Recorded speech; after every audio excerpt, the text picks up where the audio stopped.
My name is Tembani Pukula. I'm standing in for Ms. Maseti, who is in the meeting. So I'll be chairing this meeting. We have advertised the agenda and asked that members of the public who are joining us are aware of the items that are going to be discussed, and they will obviously note that they do not have speaking rights. It is the members of the energy regulator that can speak and deliberate on these matters.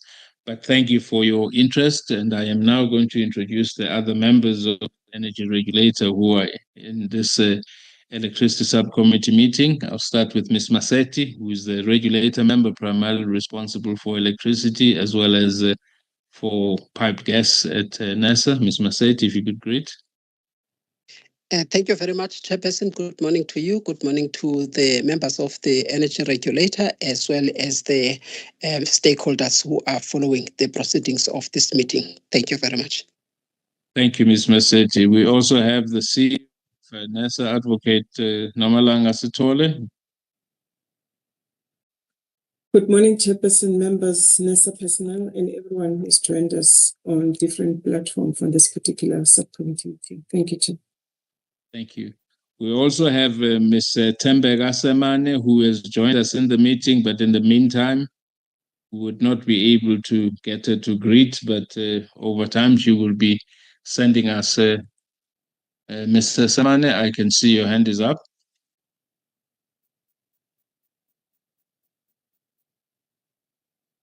Thank you. Ms. Semane is also in this meeting, and you will either note her contributions via the chat line, or we will also read them out in the process.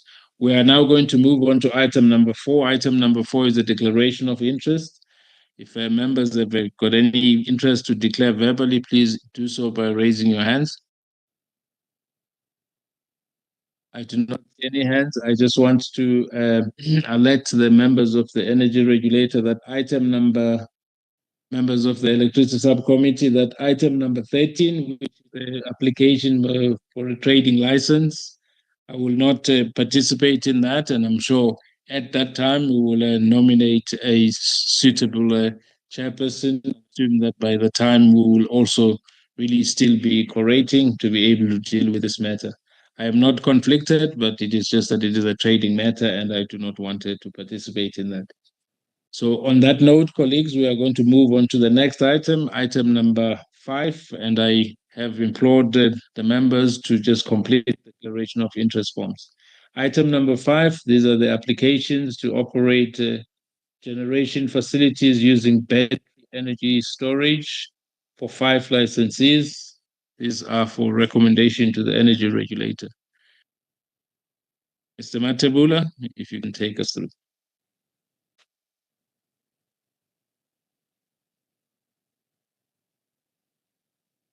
Thank you, Chair. I will be taking you through this matter. The purpose of this submission is to request that the Electricity Subcommittee recommend to the Energy Regulator to approve the issuance of the license to operate generation facilities utilizing battery energy storage system to the 5 IPPs listed in Table 1, page 2 of the submission. The recommendation to issue new licenses falls within the mandate of the Electricity Subcommittee in accordance with Clause 1.1 of the delegation matrix. The 5 applicants were selected as preferred bidders under the bid window 3 of the Battery Energy Storage Independent Power Producer Procurement Program, and this project will be utilizing BESS technology with a combined contracted capacity of 616 megawatt. Chair, I would like to highlight that the 5 projects are similar in nature, differing only in their installed capacity, and are all located in the Free State province within the jurisdiction of Majabeng local municipalities. This application were analyzed in terms of technical, financial, economic, and regulatory requirements, and no issues were identified. I would also like to refer the members to the project dashboard attached as Appendix A for the summarized project information. The 5 applicants duly went under public participation process in accordance with Section 11 of the Act, and no objection were received by the energy regulator. The application were discussed during the pre-hearing meeting, and Table 4 on page 6 of the submission outlined the clarity-seeking questions raised by members and management's response during the public hearing.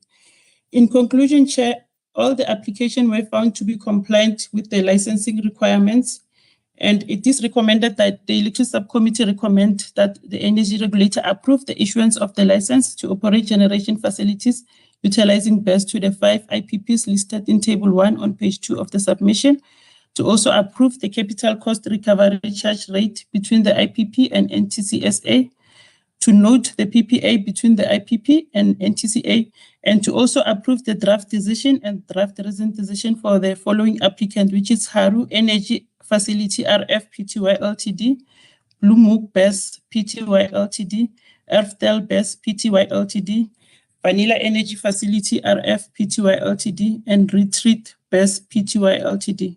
Thank you, Chair. Thank you very much, Ms. Matabela, for your concise and brief introduction of the matter. Members of the energy regulator, there's a matter in front of us, and the recommendations have been read for the 5 facilities. Any questions, comments?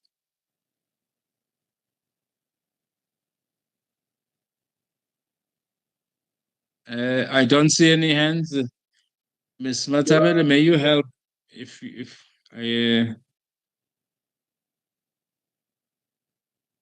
Apologies, colleagues, I have to just read the charts. Okay, it's fine. On page 8 to 36, there's a table there that you have. There are just 2 points that I would like to be clarified. One is, if you look at the unit capital costs, I just need to understand what has been used there. Is it the to determine the unit capital cost? Is it the overhead cost or is it the capital cost? Because there's a difference. And then on the Haru Energy Facility, the payback period is 5 years. The funding requirements are really similar to the other one. So what is the issue there? Why is the payback period different? And I see that it even has a COD that's earlier. If you could just explain that one. Thank you very much. I still did not see any other hands, so those would be the 2 questions. Chair, the unit cost was calculated using the capital cost of the project.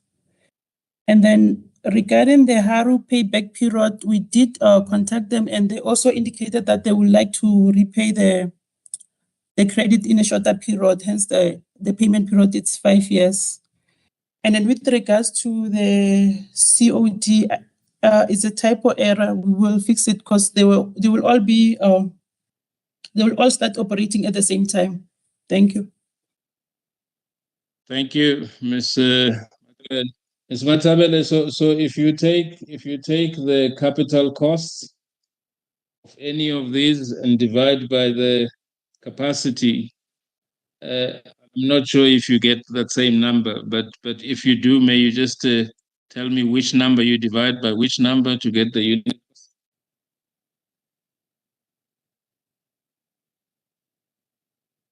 Can I please open the submission, Chair? Just a second.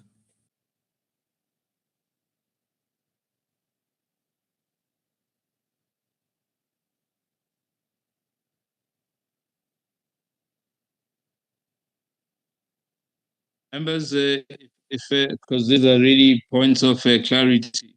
Once the submission is being opened and I'm going to be clarified on what number is divided by what number, may I just check with the members if the members are happy to approve, are happy to support the recommendations that have been read out? Please indicate by raising your hands, colleagues. Maseti, Mr. Semane, and Advocate Sitole. I do support the approval with those questions. May I request Ms. Matabele, since you are still looking for the numbers, if you could ensure that when we get to the end of the meeting, you can just come in and tell us what those numbers are.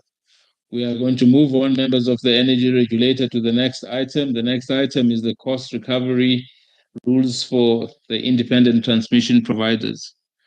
Mr. Matebule has indicated that he has given the HOD's permission to go ahead. So the HOD dealing with this, if he can come in. I've got Mr. Shozi on the list, but Mr. Shozi, whoever you delegate is fine. Thank you, Chair. Good morning to you and members, colleagues, and members of the public. Chair, I'll just at a high level introduce the submission and invite through you, Ms. Tokas Rakhalakani, to take the members on the selling points. Chair, this is a continuation of the work that we started at the beginning of the year, where we received the draft determination for the procurement of the independent transmission project from the department. Since the new Act was promulgated this year, we then submitted our comment in support of the procurement of these new lines. So we, subsequent to that, Chair, we then had a consultation paper on the cost recovery rules that are aimed to ensure that the buyer of this capacity is able to recover the cost in terms of the Electricity Act. You'll recall, Chair, that when we started with IPPs back in 2011-12, we did the same around the IPP, the procurement of the energy. So this was in that principle to say, in the absence of the tariff or the MYPD not incorporating this cost, we needed to have something in the interim to ensure that the cost would be recovered. With that, Chair, we then had the public hearing. We had comments that we have received in relation to the draft rules. We have since, Chair, looked at those rules and try and incorporate the comments so that the rules, there is no ambiguity. And also we eliminate the possible regulatory uncertainty when it comes to the investors and the buyer of this capacity. Chair, what I also need to highlight is that the program, the RFP by the department is going ahead, and the date to issuing the draft RFP is set for the 15th of December. So these rules, if approved by the regulator, we will be requesting the regulator to allow us the rules to be part of the package that will be sent out to the market for the players to see how the regulator will be treating this cost associated with the ITPs, together with the model license. So, but then I will then allow Dokas to take you through on what exactly these rules are about, and then what is it that we have done in relation to the mandate given to the regulator. The last point, Chair, probably that I needed to highlight is that we intended to recommend to the regulator to approve these rules, but subsequently we have been consulted with internally. The rules will now be recommended for approval by the regulator, and the second decision will be that we request that the rules be submitted to the IPP office so that they form part of the RFP process. And lastly, we'll be requesting that the subcommittee to note that the RFD will be submitted in due course once the consultation process on RFP has been concluded, so that our RFDs they do take into consideration all the remaining aspects with regards to this process. With that, Chair, if I may allow to invite Dokas to come through. Yes, Dokas can come through. Okay, thank you, Chairperson, and thank you, Mr. Shozi. Good morning, colleagues, and to the members of the Electricity Subcommittee and the members of the public. As Mr. Shozi has already highlighted, the Electricity Subcommittee is duly delegated as per clause 6.1.5 of the delegation matrix to approve these rules. But we were proposing that the rules be recommended to the energy regulator for approval, and also for the Electricity Subcommittee to approve that the draft rules be included as part of the request for proposal consultation process and also to note that the RFD will then be submitted for approval after the RFP consultation process. And in terms of the reasoning for this proposal, the reasons are outlined in from paragraph 3.2.1, but part of that, just high level, being that since the IPP office is still going to consult on the tender process with the pre-qualified bidders, we thought it would be helpful also for the rules to still provide an opportunity for us to make enhancements based on the comments that will be received from that process, and also highlighting that there is a credit guarantee vehicle that is being put together for this program, similar to the guarantee that was set up by National Treasury for the IPP program, which we think that it might the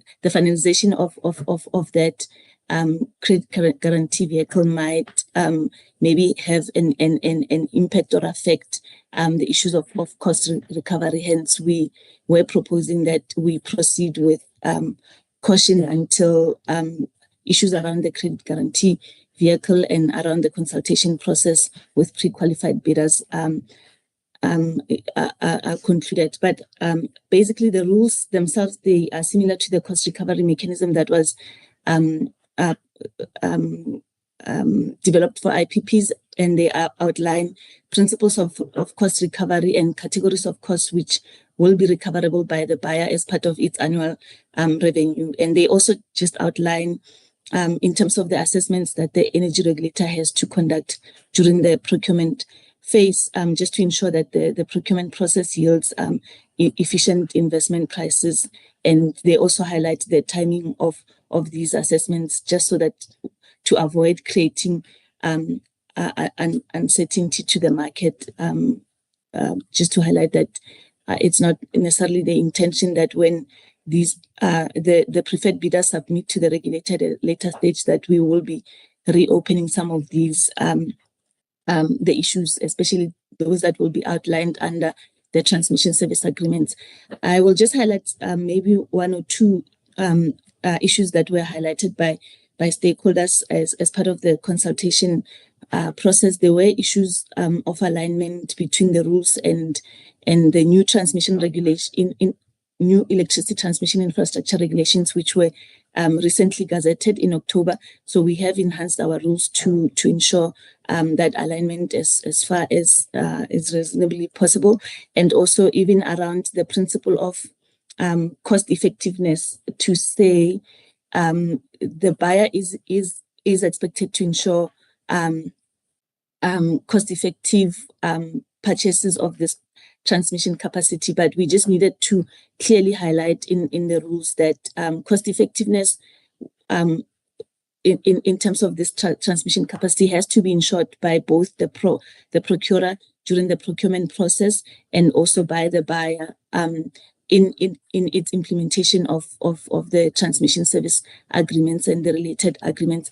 And the other issues were issues of timing in terms of when will the regulator assess the transmission service agreements, just to check in terms of the risk allocation to ensure that it's done in a balanced manner where parties that are best able to manage the risk are allocated those risks. So at a high level, those were just some of the issues that were raised. I'll just take the submission as read and just go straight to the recommendations, which our recommendations are on page 11. And in terms of what we are recommending, it is recommended that the Electricity Subcommittee recommend to the Energy Regulator to approve the cost recovery rules for ITPs as attached as Annex A, and also approve that the draft cost recovery rules be included as part of the request for proposals, the request for proposal consultation process, and also for the Electricity Subcommittee to note that the reasons for decision document will be submitted for approval once the RFP consultation has concluded. Just one last thing to highlight is that the key stakeholder comments are outlined in table 2 because I just went over them at high level, but there's also detailed stakeholder comments that were attached as part of the submission. Thank you, Chairperson. Thank you, Mr. Shozi, and thank you, Ms. Rakhalagane. Members of the Energy Regulator, here's a submission in front of us. Any questions, comments, points to be clarified? Ms. Mased? Thank you, Chairperson. Just two things, Chairperson. One is the timing of the reasons for decision. I think my suggestion is that we can deal with our own reasons for decision without waiting for other processes that are beyond our control. So we just need to make sure that they are submitted in the next meeting.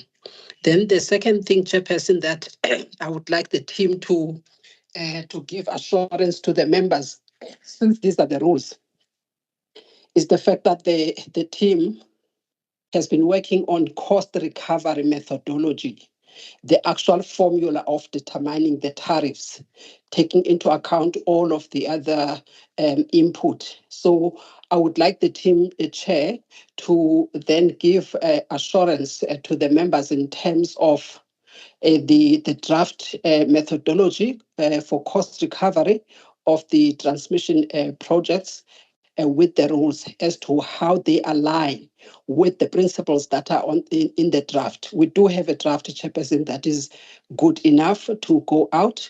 What is important is the alignment with the rules. If they can just assure the committee that there is that alignment. Thank you, Chair.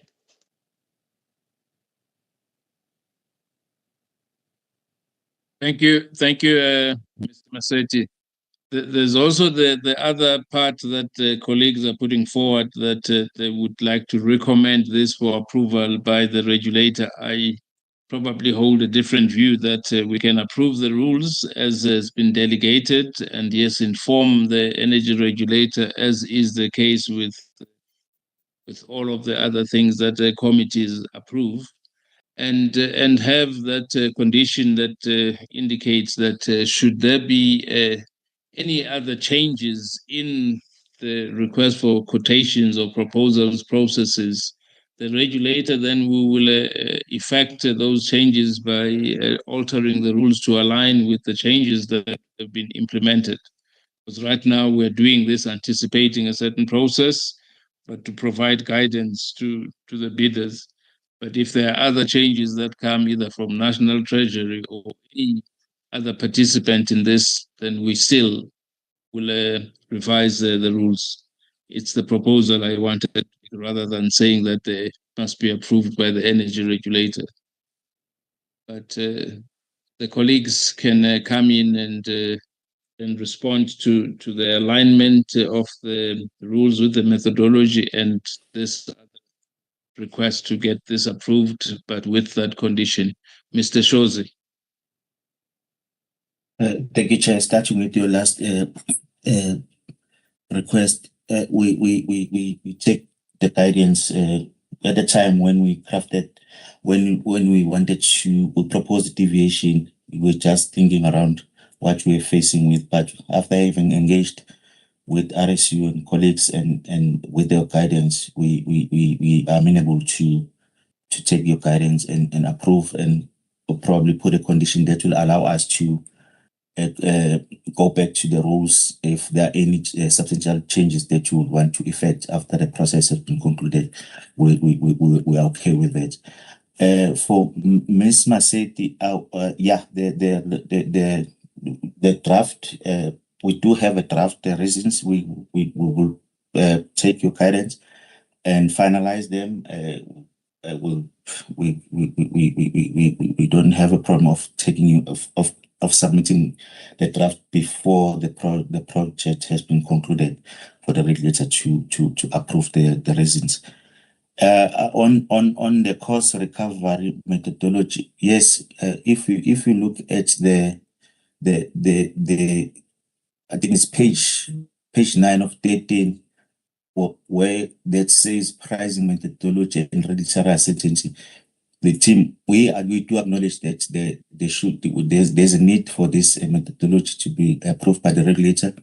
And we are saying that the regulator is currently reviewing its transmission pricing framework to incorporate ITP-related costs. So the CRR will define categories of recoverable cost, while pricing framework will determine the formula and the tariff. So there will be an alignment between these regulatory tools that the energy regulator has to develop. That's a confirmation that we can give at this stage, FTRM. Thanks. Thank you, Mr. Shozi. Ms. Maseti, are you covered that there will be alignment and there's room to ensure that there's alignment? Thank you. Colleagues, members of the Electricity Subcommittee, may we then indicate our support of the recommendations with that change that now they are being approved, and the proviso will be that if there are changes, the committee would still effect those changes. It will not be something that's contravening the Electricity Regulation Act. We've got Ms. Maseti,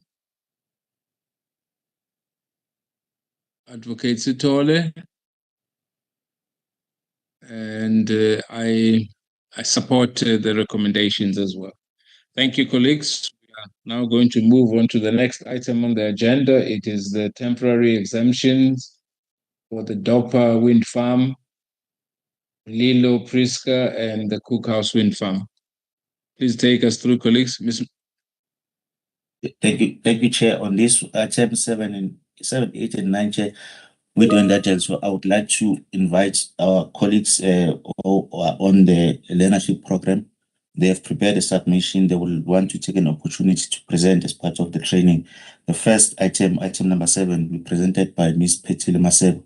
Petile, if you may come in and just be concise as guided by the chairperson. Thanks.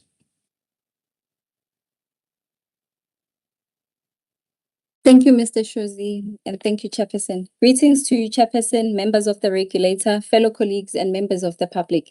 The purpose of this submission, Chair, is to request the Electricity Subcommittee to approve the temporary exemptions for Dorpa Wind Farm, Mulilo Priska PV, and Cookhouse Wind Farm from complying with Appendix 9 of the RPP Code. Chairperson, this matter is duly delegated to the subcommittee in terms of clause number 1.7 of the electricity delegation matrix to approve applications from the electricity supply industry requiring exemptions to the South African Grid Code. This matter was duly considered by the GCAC on 18 of September 2025 and therefore recommended to the energy regulator for approval. The summary of the non-compliant aspects of this application, as well as the reasons for the non-compliance and the remedial actions, are tabulated in Table 3 of the submission. Chairperson, I would like to highlight the following salient points. With respect to Dorpa Wind Farm, the delay was caused by the unavailability of the operation and maintenance contractor NODEX to support the grid code compliance testing. As their remedial action, the RPP addressed delays by appointing Siemens as their new O&M contractor, overhauling all 40 turbines, and planning to resume grid code compliance testing upon completion. With respect to Mulilo Priska PV plant, the delay were caused by equipment failures, supply chain constraints, and challenges with updating SCADA communication requirements.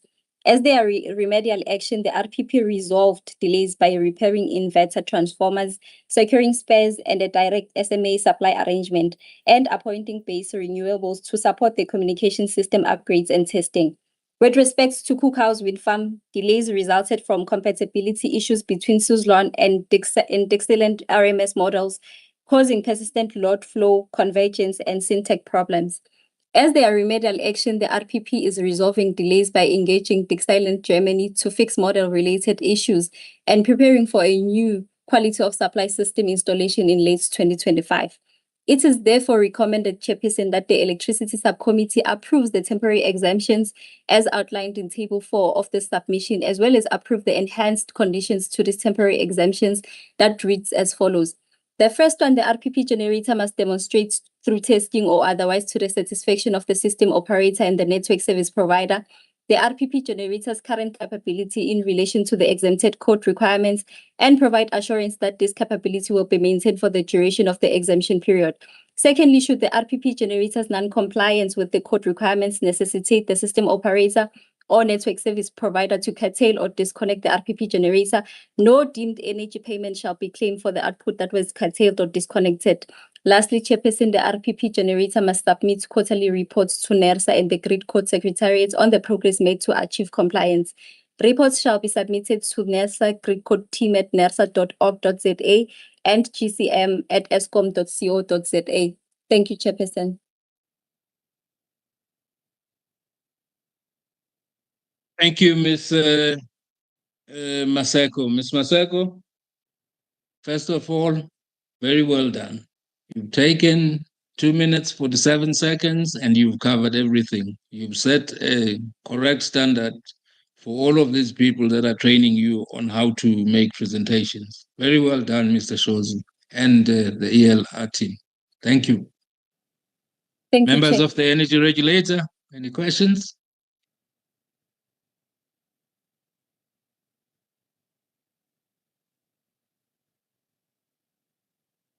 I don't see any hands. Ms. Maseko? The approval of council. Ms. Maseko, I want to re-congratulate you again. Mr. Shozi, I want to ask you then, this training that you have given to Ms. Maseko, give it to all of the members. This is how we present stuff. There are no questions. We are going to move fast. We are on item 7, and in less than 5 minutes, we would have done item 8 and item 9 if the standard is kept. Ms. Maseti, thank you for your leadership. Mr. CEO, thank you for the leadership in the learnerships. And if this is what we are going to produce, then our future as NERSA is very bright. So let me then take the hands from the members. The recommendations were read. Members, if you can indicate your support for the Grid Code exemption. I've got Ms. Maseti, Advocate Sitole, and Ms. Semani. Thank you. The submission is approved. We will go to item number 8. Thank you so much, Chair. Those kind words. Ms. Sihle Manchinchi will take us through on item number 8. Sihle, may come in. Thank you, Mr. Shozi. Greetings to you, Chairperson, members of the regulator, fellow colleagues, and members of the public. The purpose for this submission, Chair, is to request the Electricity Subcommittee to approve the temporary exemption for Skatek, Kenhardt 1, 2, and 3 hybrid plants for complying with clauses 11.1, 2, and 3 of the RPP Code. The clauses 7.1, 3 of the BES Code. The Electricity Subcommittee is duly dedicated as per clause 1.7 of the Electricity Delegation Matrix to approve application from the electricity supply industry requirement exemption to the South African Grid Code. On the 18th of September 2025, GCAC reviewed this temporary exemption application. The summary of the non-compliant aspect of this application, as well as the reason for the non-compliance and the remedial action, are stated on page 4 and 5 of 17 of this submission. Chairperson, I would like to highlight the following salient points. Reason for non-compliance. Chairperson, it should be noted that Skatek, Kenhardt 1, 2, and 3 hybrid plants are sister plants owned by the same parent company. Their plant design and layout, as well as the OEM, are the same. The contracted capacity for each of these hybrid plants is 50 megawatts at steady state conditions. The plant is required not to exceed plus minus 2% limits, which translate to a range between 49 megawatts and 51 megawatts. These hybrid plants exceed this set point value range for a few seconds, especially on the lower limit of 49 megawatts range, in instances where the weather conditions are poor. Progress achieved to date. The hybrid plants have undertaken plant optimization from June to December 2024 and reviewed changes from January to May 2025 as shown in figure 1 and 2 on page 5 of 17. The owners of these hybrid plants are in collaboration with OEM and PPC suppliers to explore ways of increasing the ramp rate for both PV and BEVs components. This temporary exemption application is recommended for approval because they will not compromise the objectives of the grid code and integrity of the national grid, which reads as follows. The first one, the RPP generator must demonstrate through testing or otherwise the satisfaction of the system operator and the network service provider. The RPP generator's current capability in relation to the exempted code requirement and provide assurance that this capability will be maintained for the duration of the exemption period. Secondly, should the RPP generator's non-compliance with the code requirements necessitate the system operator or the network service provider to curtail or disconnect the RPP generator, no deemed energy payment shall be claimed for the output that was curtailed or disconnected. Lastly, Chairperson, the RPP generator must submit quarterly reports to NERSA and the Grid Code Secretariat on the progress made to achieve compliance. Reports shall be submitted to NERSA Grid Code team at nersa.org.za, the GCM at escom and .co.za. Thank you. Mr. Machenji, I have timed you. You also took just over 3 minutes. Thank you for your presentation. Everything I said to Ms. Masako is applicable to you as well. And I want to repeat that for you, Mr. Shozi, the full team of ELR, that now when I hear people like this, then I know NESA has a bright future. Keep going, Mr. Shozi and Mr. Matebula and Ms. Maseti. Members of the energy regulator, we have a submission in front of us. The recommendations have been read. May I see your support of approving this recommendation by raising your hand? I've got Advocate Sitole, Ms. Semane, and Ms. Maseti, and I support this approval. We'll now move colleagues to item number 9. Thank you. Thank you, Chair. This is the last one. Petila will be checking the members again. Thanks, Chair. Thank you, Mr. Shozi. Greetings once again, Chairperson, members of the regulator, fellow colleagues, and members of the public. The purpose of this submission, Chair, is to request the Electricity Subcommittee to approve the temporary exemption for Noport Wind Farm from complying with Clause 9.4 of the RPP Code. Chairperson, this matter is duly delegated to the subcommittee in terms of Clause 1.7 of the Electricity Delegation Matrix to approve applications from the electricity supply industry requiring exemptions to the South African Grid Code. This matter was duly considered by the GCAC on 9 October 2025 and therefore recommended to the energy regulator for approval. The summary of the non-compliant aspects of this application, as well as the reasons for the non-compliance and the remedial actions, are tabulated in Table 3 of the submission. Chairperson, I would like to highlight the following salient points. The plant is non-compliant because during commission, the transformer failed due to an internal fault, which required the transformer to be rebuilt. In addition, excessive temperatures were recorded in the active harmonic filter container as a result of insufficient ambient cooling. Their remedial action includes further monitoring of the transformer, testing of the airflow improvements, commissioning and tuning of the active harmonic filter, and an assessment of the harmonic emissions will be undertaken.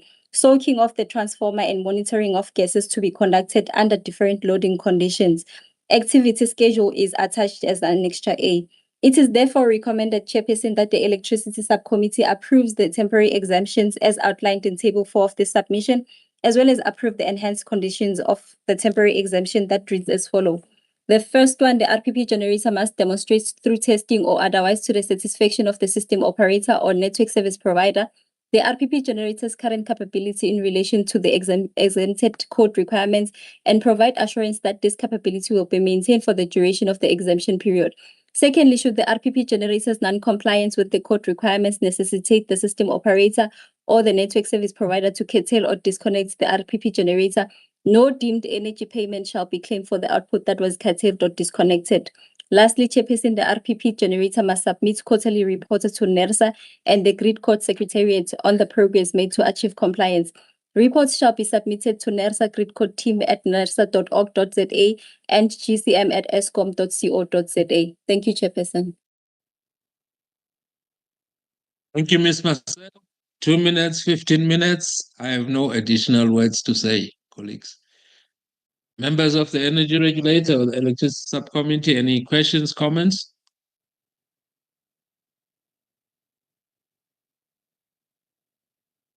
If there are no questions or comments, members, may you please indicate by raising your hand your support for the recommendations as read out by Ms. Masako.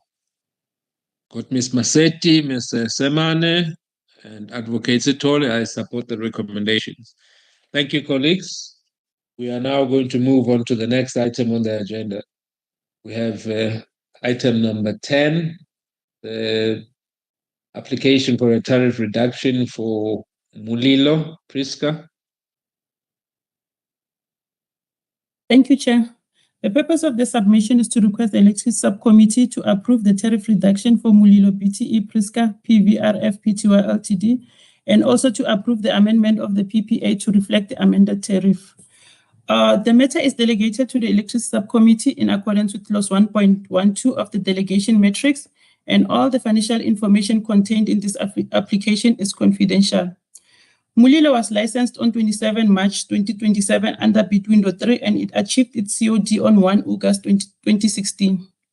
The refinancing protocol was initiated in 2020 due to high tariff for bid window 1 to 3.5, which created a perception that tariff were overpriced, and the country was unfortunately locked in a 20-year PPA to the detriment of the customers. Chair, from the financial analysis in the RFD, the project is still viable after the tariff reduction, and the project post-tax real internal rate of return will slightly decrease. And the plant economic development and commitment and operation will remain unchanged as they are not affected by the refinancing of the project. In conclusion, Chair, the application complies with clause 8.2 of the license condition, and therefore the Electricity Subcommittee is requested to approve the tariff reduction as specified in page 5, paragraph 14 of the submission, and approve the inclusion of the reduced tariff in the PPA and the consequential amendment of the power purchase agreement. Thank you, Chair. Thank you, Ms. Matebele. Ms. Matebele, I won't be unfair to you. I didn't time you, but I think you've shown that even the other people that NASA just needed that trigger to do just as well as you did. Thank you very much for your submission. Members of the Energy Regulator, questions, comments?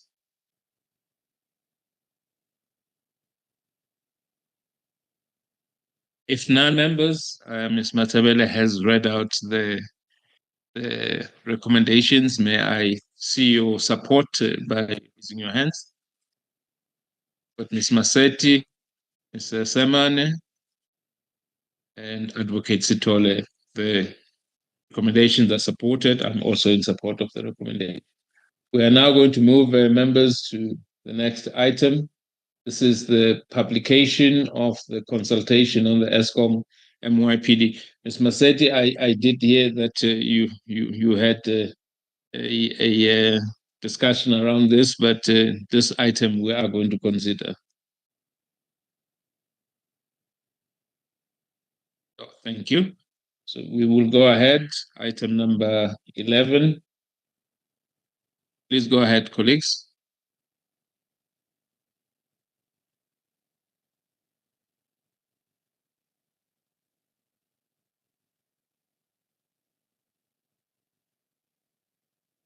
Mr. Shozi, who will be presenting item number 11? Is the EPT chairperson? The RCA? Apologies, Yes. I was talking to a muted mic. Apologies. Good morning to you, Chairperson. Good morning to the members, colleagues and members of the public. The purpose of the submission is to request ELS to approve the publication of ESCOM's MYPD 5 RCA application for the financial year 23-24. Also to approve the consultation paper, the application is attached as Annexure A. The consultation paper is attached as Annexure B. Also, we are requesting ELS to note the proposed timelines outlining the consultation and analysis process. And then we are also asking ELS to recommend to the energy regulator to note the publication of the consultation paper, as well as reject the request by ESCOM that the financial year 2024 application be deferred until they finalize the application for the FY25 and the two be processed together. Chairperson, in line with the delegation matrix, ELS is delegated to approve the consultation papers and publishing of the licensees' applications, and then ER will note such applications. The RCA application was received on the 17th of October 2025 with the balance of 15.5 billion, and it is in line with section 17.2 of the MIPD methodology. Upon receipt of this application, the team conducted compliance screening in line with the methodology, and compliance was confirmed with ESCOM on the 6th of November. And ESCOM has indicated that there is no confidential information in the application. Moving on to section 7, which talks to the letter that we received from ESCOM requesting that we defer the application and process it together with the one that they are anticipating to send to NERSA at the end of February 2026.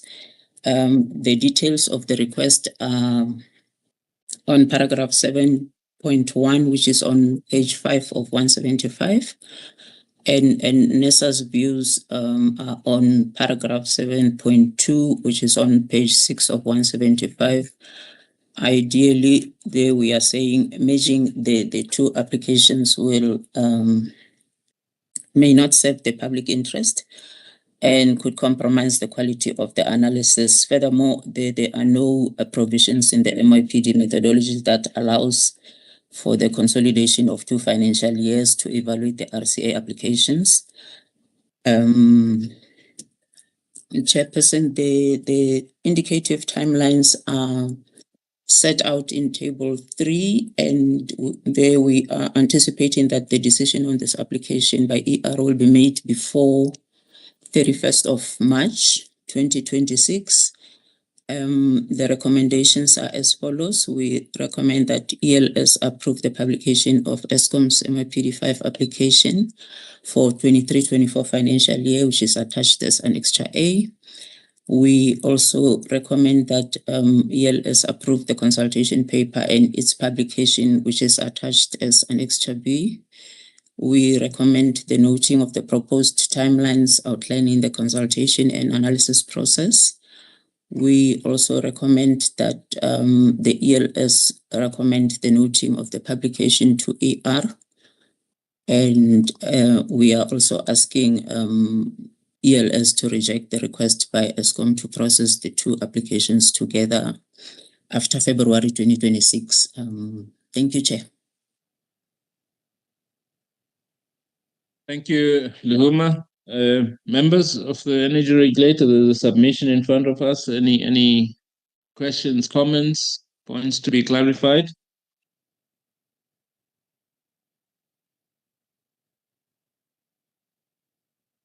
I do not see any hands.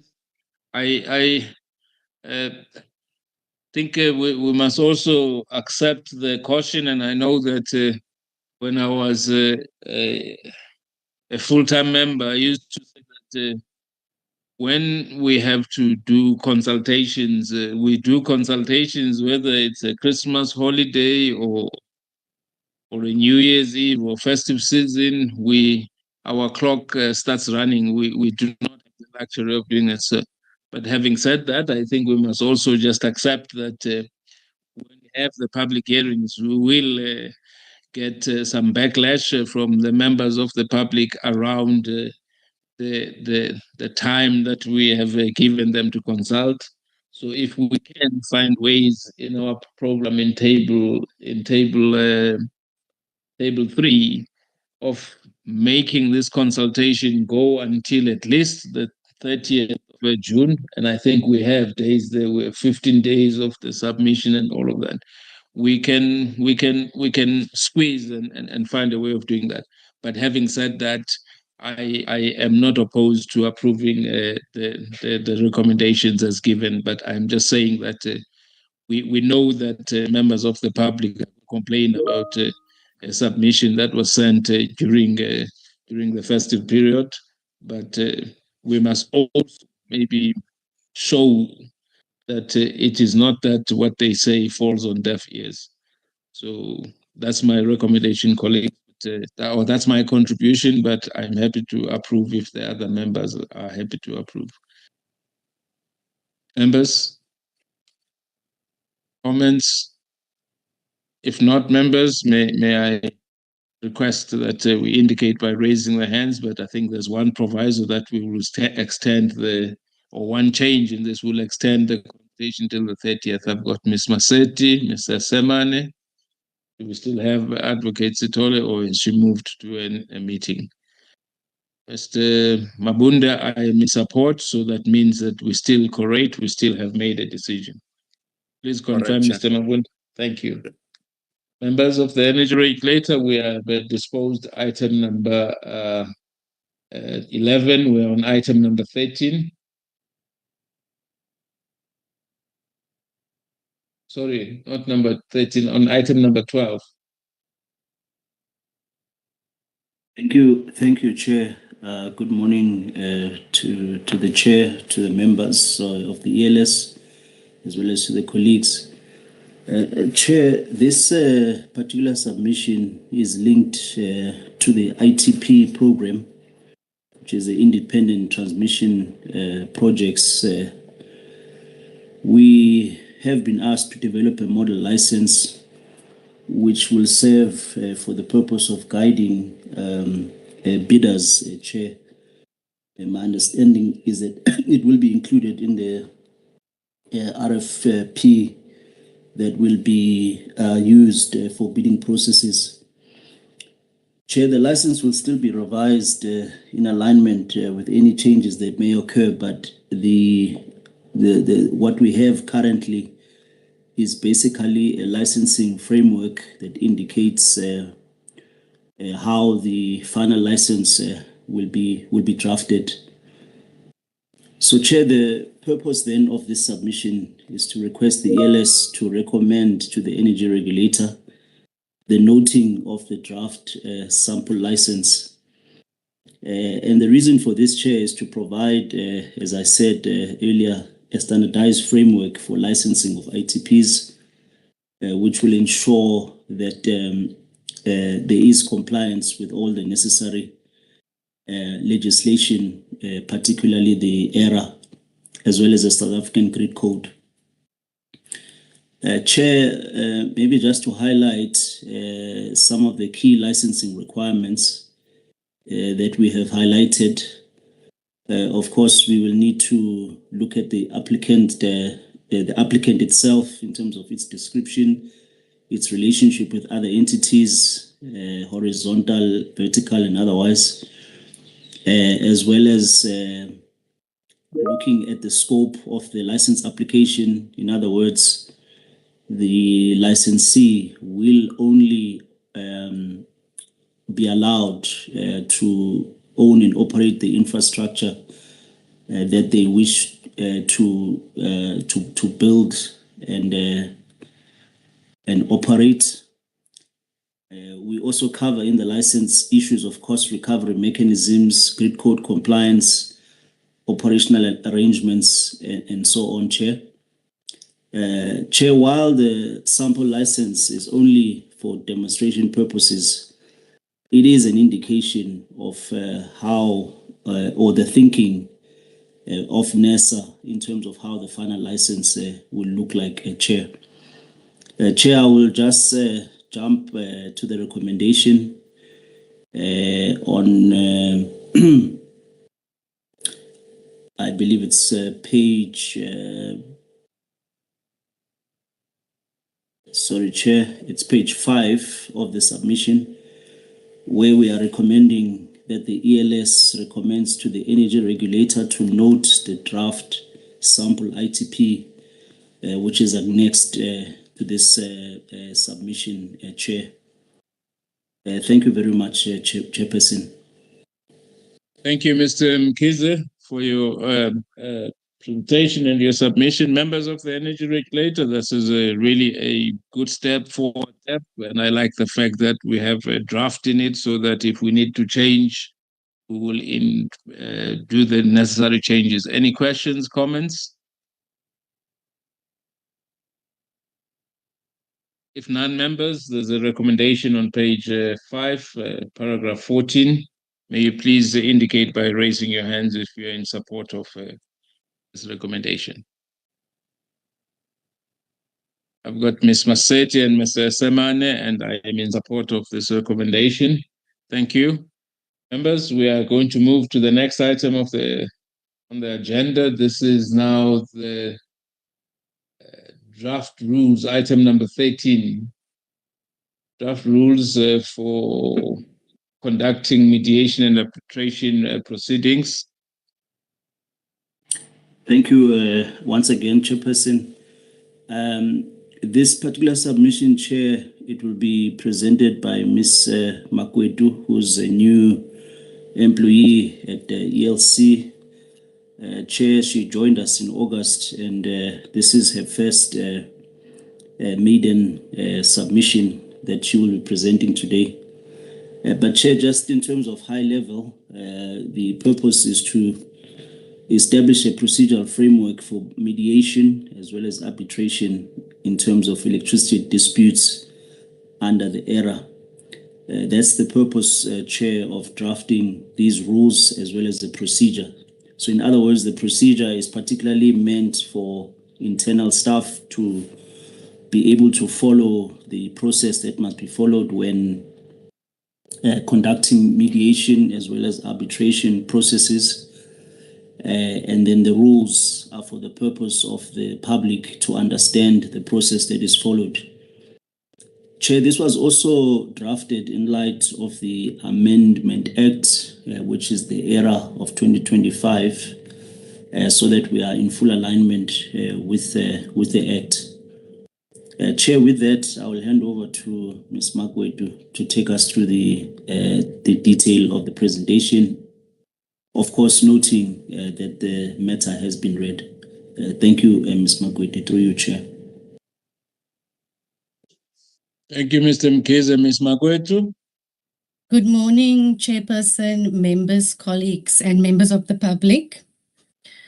The purpose of the submission is to request the Electricity Subcommittee to note the draft rules for conducting mediation arbitration proceedings made in terms of Section 30 of ERA, attached as Annexure A. B, to approve the revised draft procedures for conducting mediation arbitration proceedings, attached as Annexure B. And C, to approve the consultation paper on the draft rules for conducting mediation and arbitration proceedings for the purpose of inviting public submissions and comments, attached as Annexure C.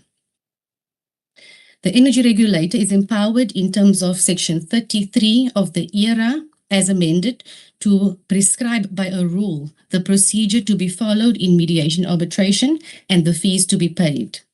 The need to have these mediation arbitration rules to satisfy the appropriate requisites compels us to publish them for validity. This has also been informed by the recent amendment of the ERA Act, which requires that rules should not only be taken through stakeholder and public consultation, but must also be gazetted. The amendment to Section 30 of ERA empowers the regulator to arbitrate upon disputes, with the arbitration ruling being final and binding on parties. This is a significant leap in access to redress for energy consumers as enshrined in Section 34 of the Constitution, which provides that everyone has the right to have any dispute that can be resolved by the application of law decided in a fair, public hearing before a court or where appropriate another independent and impartial tribunal or forum. These rules and procedures will create process certainty and regulatory rationality with electricity disputes, giving effect to the energy regulator's mandate as the custodian and enforcer of the national electricity regulatory framework. For the lawful and effective operation of the mediation arbitration rules, they must be published for public comment and stakeholder comment, which will ensure that the energy regulator will not face any procedural or legal challenges due to the lack of prescribing of these rules. The public participation process is to ensure procedural fairness and give effect to Section 10 of the National Energy Regulator Act, read with Section 4 of PAJA. NERSA will invite members of the public to comment on these rules. Adverts calling for comments on the rules will be placed in 2 newspapers that circulate nationally, and the mediation arbitration rules will be readily available on the NERSA website. The public participation process will run for a period of 30 days from the 9th of December to the 10th of January. The recommendation is to request the Electricity Subcommittee to note the draft rules for conducting mediation and arbitration proceedings made in terms of Section 30 of the ERA Act, attached as Annexure A, approve the revised draft procedure for conducting mediation and arbitration proceedings made in Section 30 of the ERA Act, attached as Annexure B, and thirdly, to approve the consultation paper on the draft rules for conducting mediation and arbitration proceedings for the purpose of inviting public submissions and comments, attached hereto as Annexure C. Thank you, Chairperson. Thank you, Ms. Magwetu. Ms. Magwetu, fortunately, you came in at the time when I have not run out of compliments to dish. So thank you for your presentation, well articulated and within the time that we expect submissions to be done. Mr. Mkhize and your team, thank you for recruiting the sort of people that we require to have in this organization. Members of the Energy Regulator of the Electricity Subcommittee, we have a submission in front of us. Any questions, comments? Ms. Masetti? Thank you, Chairperson. Chairperson, just 2 things from my side. As we're developing these rules, we were also thinking about the fact that we will be doing arbitration for the first time. And then the second thing, we're also thinking about, the external party that could preside as an arbiter on matters that require arbitration, and also grant the arbitration award. So it is an issue that I thought I need to just bring to the attention of the committee, so that the committee takes note of that, and also that it be a question maybe that is also put to stakeholders insofar as, we're going to do a lot of things. We're going to sit as a tribunal, and then there's also going to be a process that is different from that of arbitration, and we're also going to have to have the mediation.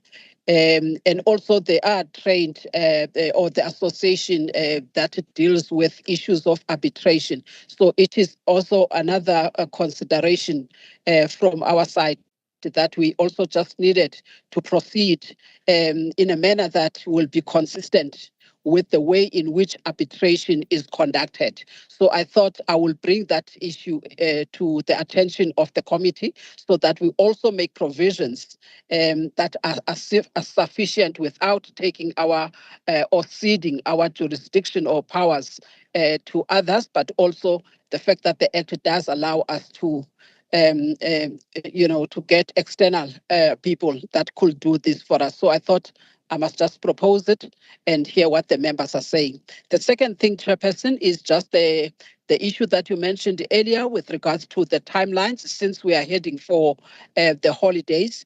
If we can also just extend the period for consultations so that it takes us at least to the end of January. Thank you, Chair. Thank you. Thank you, Sir Masetti. Thank you for that intervention. And colleagues, I think, when I hear the amount of work and the quantity of things that we are going to do, I also get encouraged by the fact that we are also going to contribute in this country to this reduction of the unemployment levels, because we have this opportunity to take this, run with this in a manner that has always been expected of us. I think we have audit findings about things that we are not doing that are in the Act, and this is about time that we started doing this. So thank you, Ms. Masetti, for that leadership. On that note, colleagues, with that addition and that alteration of the time, can I then request that you indicate by raising your hands if you're in support of the recommendations with that extension of the consultation stage? Please raise your hands. I've got Ms. Semane, Ms. Masetti, and I am also in support. Colleagues, we are going to be, this has been approved with that change.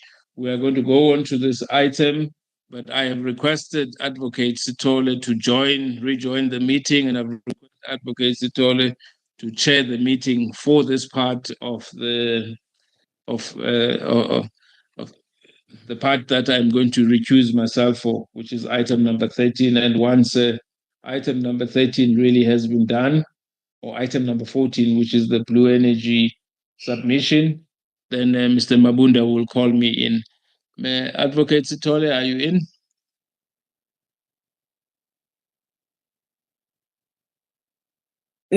Chairperson, yes, I am in. And in your absence, I also delegated you to chair this part of this, and then you can hand over. And I think we can just take a 5-minute break. When you hand over, we'll still have the time before 11 to go through the minutes and the other things. Or if we don't take it, please go ahead, Advocate Story. Colleagues, please excuse me. Thank you. Okay, thank you very much, Chairperson, and good morning once more, members of the Energy of the ELS subcommittee. We are now on item 14, which is an application for a trading license by Blue Energy Trading Pty Limited. And I think we will also follow the approach that the chair provided in the morning, so that we are brief by just giving the purpose, silent points on the application and recommendations. And I hope I'll be assisted with the timing in the presentation of this particular application. I do not know from electricity side who's leading us. Mr. Mkize Jr., I see you in the meeting. May you take the subcommittee through this particular application. Thank you. Thank you very much, Chairperson. Greetings to you, Chairperson, and the ELS subcommittee, as well as management and colleagues on the call. Chairperson, this application, as you highlighted, is by Blue Energy Trading Limited, which is a subsidiary of Sigicel Pty Ltd. Chair, the purpose of the presentation is to outline on a high level the application of Blue Energy, which aims to trade its renewable energy by purchasing electricity from Solar Africa Sun Central 3 Pty Ltd, and to sell this energy to SETSO Property Fund Proprietary Limited. Chair, the duration of this license, Chairperson, is 20 years and is subject to compliance with conditions that will be set by NERSA. Maybe just to highlight also, Chair, that a couple of agreements have already been signed, which is a generator power purchase agreement for 5 years, which Blue Energy has entered into with Solar Sun Africa for 5 years, and this is for an amount of 2.6 megawatts of energy. The customer, Chair, as I highlighted, there is also a 5-year customer power purchase agreement, which has been entered into for 5 years to purchase this 2.6 megawatts of energy. Chair, I will take other matters as having been read, but also just to maybe highlight that NERSA has noted all the other matters in terms of the comments received during the public process, and all of this has been taken into account in making the final decision. Chair, just to jump to the recommendations which are found, I won't mention the page, but I found the page on page 7. It is recommended, Chair, that the Electricity Subcommittee recommends to the Energy Regulator to approve in 14.1 that Blue Energy Trading be issued with a trading license to trade in electricity, subject to license conditions imposed. And then, Chair, 14.2 to note the 5-year generator power purchase agreement. And then 14.3 to note the 5-year customer power purchase agreement. And 14.4 to note the tariff in the customer power purchase agreement between Blue Energy Trading and Setso Property Fund Limited. 14.5 to note the tariff in the generator power purchase agreement between Blue Energy Trading and Solar Africa Sun Central 3 Limited. And lastly, Chair, to approve the decision and reasons for decision document. Thank you, Chair. We are available for further questions. Thank you, Chair. Thank you, Mr. Mkhize Jr. Members, there is the submission that has been presented to you. I will now take over questions, issues of clarity, or any points of enhancements that you may have in relation to this particular application. Over to members. I do not see any hand from the members. Mr. Mkhize, just from my side, just a minor point of clarity. I think as members, we are aware that the trading rules are currently being developed, and I've seen the response given in paragraph on page 6, table 3, in relation to that. I just want to find out where are we in the finalization of these trading rules. Chair, the trading rules were presented at the previous ELS for the purpose of publishing a consultation paper. So we are in the notice and comment consultation period, which will end in late December, if my memory serves me well. So, Chair, once that has happened, we will then continue with the process of establishing these rules. So we are already at an advanced stage in terms of the development of the rules, Chair. Okay, all right. Thank you for that particular update. Members, the recommendations on page 7, paragraph 14, have been read into the record. I would not want to repeat them, but I would like to request that you indicate your support of this particular application by showing up your hands. Thank you, Ms. Maseti, and thank you, Ms. Simane. I also support the approval of this particular license. And thank you very much. Members, that was the last item on the open session of our meeting for today.